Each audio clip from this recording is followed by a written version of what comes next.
আসসালামু আলাইকুম। আমি এখন দাঁড়িয়ে আছি শাহ মাহমুদ মসজিদ এর সামনে। মসজিদটি শাহ সাখার আমলে ১৬৬৪ খ্রিস্টাব্দে ১১ সিন্ধু তৎকালীন প্রখ্যাত ব্যবসায়ী শাহ মাহমুদ কর্তৃক প্রতিষ্ঠিত হয়। মসজিদটি এক গম্বুজ বিশিষ্ট। আসুন ঘুরে ঘুরে মসজিদটি দেখি।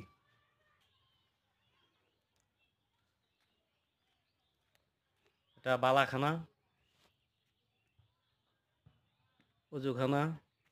মসজিদের প্রবেশ পথে ৩টি দরজা আছে। মসজিদের উত্তর ভাগ, ভিতরে উত্তর দিকের দরজা মেহরাব। খুবই সুন্দর একটি মসজিদ, টেরাকোটার মসজিদ, যা খুবই দুর্লভ। গম্বুজ, খুবই সুন্দর একটি গম্বুজ, যা দেখে মন ভরে যায়।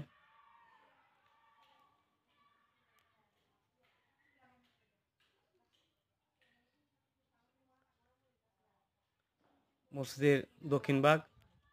আশা করি সবাই ভালো থাকবেন।